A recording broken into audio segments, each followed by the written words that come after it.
Chile, o país sul-americano que detém um PIB de 301 bilhões de dólares, sendo popularmente conhecido pelas suas belezas naturais, pelos seus vinhos, pelo deserto do Atacama, que é considerado o mais árido do planeta, e também pela Cordilheira dos Andes, a qual cobre cerca de 80% do seu território, servindo como uma grande barreira que isola o país do restante do continente. Além disso, o Chile sempre foi amplamente elogiado por ser um dos países mais prósperos da América Latina, sendo considerado um oásis na região, e com a sua população de 19,6 milhões de habitantes, desfrutando de uma das melhores qualidades de vida de toda a América. No entanto, o seu modelo econômico que levou à sua prosperidade está sendo alvo de um grande debate que inflama a divisão política da nação, principalmente com a alta desigualdade social. E nesse vídeo, vamos entender como o Chile está conseguindo destruir completamente a sua economia e como as suas características social, econômica e política dificultam esse processo. Para entendermos o panorama atual do Chile, primeiramente é preciso compreender como a nação alcançou o seu sucesso econômico, sendo a quarta maior economia entre os países da América Latina e do Caribe. Diante disso, é preciso retornar para 1970, com a eleição do socialista Salvador Allende sobre uma forte campanha contrária dos Estados Unidos, tendo em vista o contexto da Guerra Fria e o receio dos americanos de que o Chile seguisse os mesmos passos de Cuba. E assim, Allende elaborou um plano de redistribuição de renda, além de uma reforma agrária, nacionalização de diversas empresas estrangeiras e dos recursos básicos do país, além de buscar substituir as importações por produtos do mercado interno, impondo altas tarifas sobre as mercadorias importadas. Contudo, o principal motivo da crise do governo Allende foi nacionalizar as indústrias de cobre, as quais eram controladas por mineradoras estrangeiras, incluindo empresas norte-americanas. E esse movimento fez com que o governo americano se envolvesse para minar o governo Allende, apoiando grupos de forte queda do preço do cobre no mercado internacional na época, somado às políticas de substituição de importações, levando a uma hiperinflação na época de incríveis 500% ao ano. E com isso, o Chile se tornou um país isolado, em que o governo controlava uma grande parcela do mercado interno,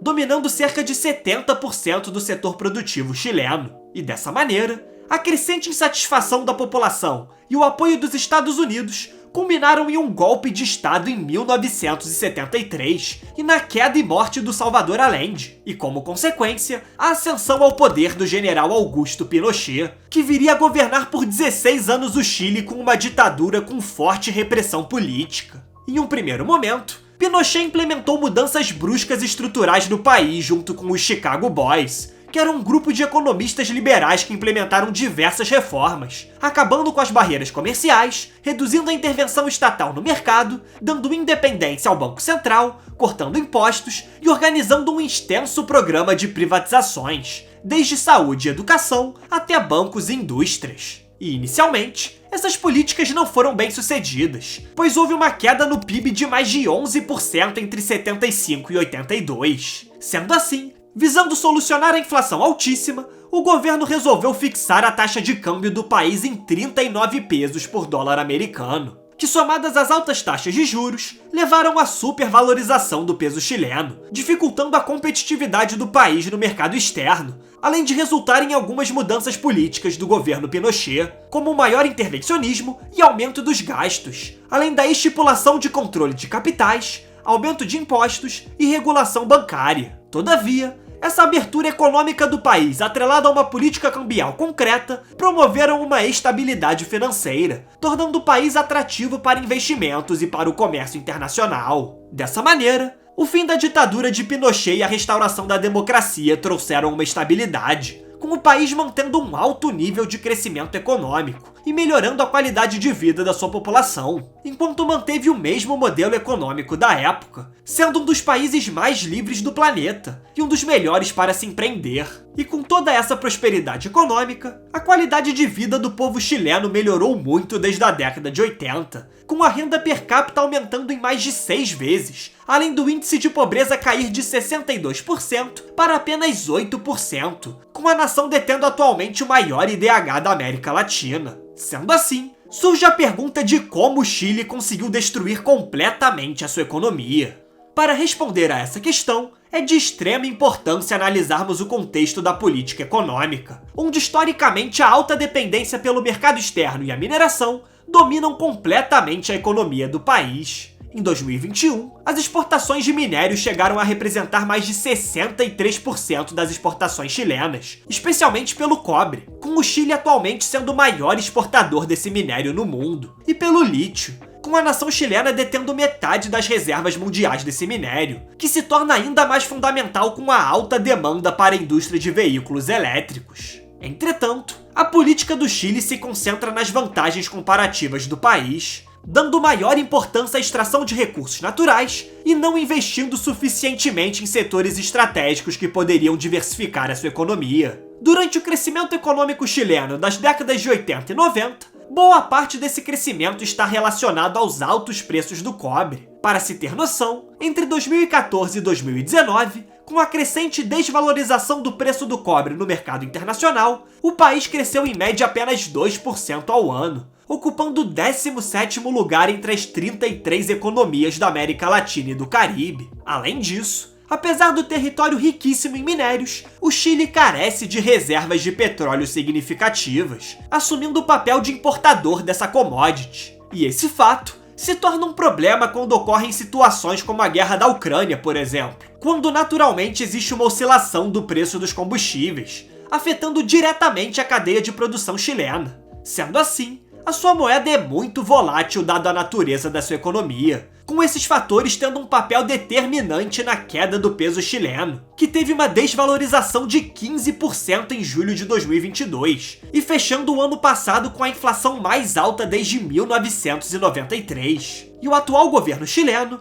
pretende aumentar os royalties das empresas de mineração, propondo uma taxação de até 47% sobre as empresas do setor que produzem mais de 80 mil toneladas de cobre fino por ano, que poderia arrecadar até 4% do PIB para o governo em apenas 4 anos, com as empresas do setor como BHP e Antofagasta Minerals alertando que iria afetar a competitividade e prejudicar a principal atividade produtiva do país caso seja aprovado. Outro ponto importante é a histórica desigualdade social do Chile, pois mesmo obtendo excelentes desempenhos econômicos e reduzindo grande parte da pobreza da nação, saindo de 41% da população chilena vivendo com menos de $5 por dia em 2000 para apenas 8% em 2020, ainda há uma forte concentração de renda, com o relatório da desigualdade mundial apurando que em 2022, que 1% da população mais rica do Chile detinha 49,6% de toda a riqueza produzida no país, superando até mesmo o Brasil com 48,9%, e muito à frente dos 35% dos Estados Unidos. Outro fator que favorece a desigualdade chilena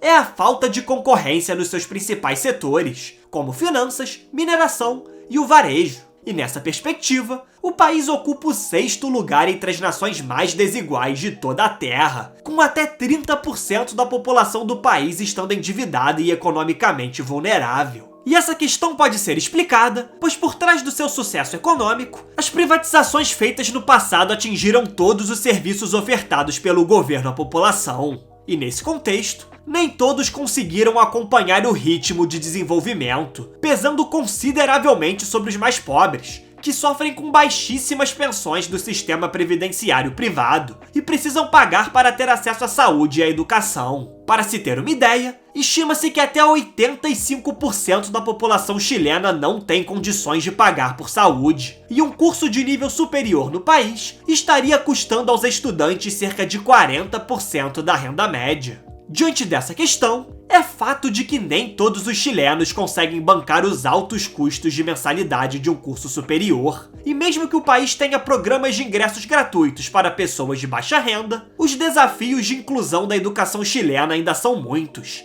dado que um diploma de bacharel no Chile pode chegar a custar mais do que $8 mil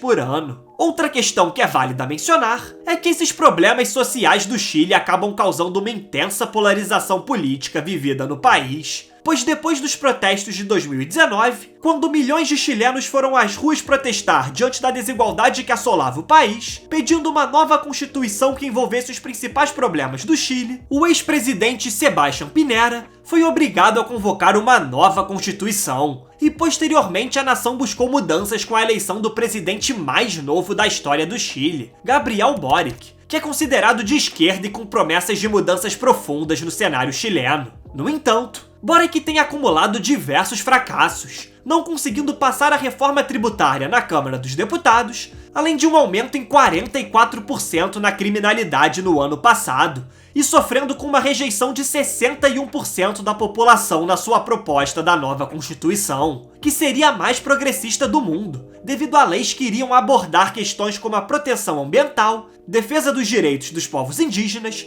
paridade de gênero, criação de um Estado plurinacional e o acesso facilitado aos serviços básicos como educação, saúde, transporte público e água, uma vez que o Chile é o único país do planeta que tem quase 100% de sua água privatizada. Logo, após sofrer essa rejeição, um novo órgão constituinte, agora dominado pela direita chilena, irá redigir a nova Constituição que deve ir a plebiscito no fim do ano, e tende a acirrar ainda mais a polarização no Chile. Outro ponto relevante é a grande limitação devido à sua característica geográfica, pois mesmo sendo um dos países mais longos do mundo, o Chile é isolado pelo deserto do Atacama ao norte, e quase 80% de seu território é montanhoso, incluindo a enorme Cordilheira dos Andes ao leste. Com isso, os ventos frios vindos dos Andes causam um clima subpolar no sul do país, formando a Patagônia chilena e com temperaturas muito baixas. E esses fatores fazem com que até 75% da população vive em um raio de até 480 quilômetros da capital Santiago, que sozinha concentra 1/3 da população chilena. E essas características limitam muito a sua economia, pois dificultam o desenvolvimento da infraestrutura, além do seu crescimento populacional e do desenvolvimento de outros centros econômicos além de Santiago. Portanto, o Chile sempre foi apontado como um modelo a ser seguido pelos países vizinhos. Mas a sua intensa dependência da mineração e os seus problemas sociais, políticos e econômicos ameaçam a sustentação desse modelo a longo prazo, acirrando o cenário da divisão política na nação. Logo, é essencial que o Chile busque reestruturar a sua política industrial e diversificar a sua economia para gerar emprego e renda para a população menos favorecida, reduzindo assim a sua desigualdade em um futuro próximo. Muito obrigado a você que chegou até aqui. Se possível, comente abaixo o próximo tema que você deseja ver aqui no canal. Além disso, curta o vídeo, se inscreva e compartilhe o conteúdo com seus amigos. Agradeço novamente pela sua audiência e até o próximo vídeo.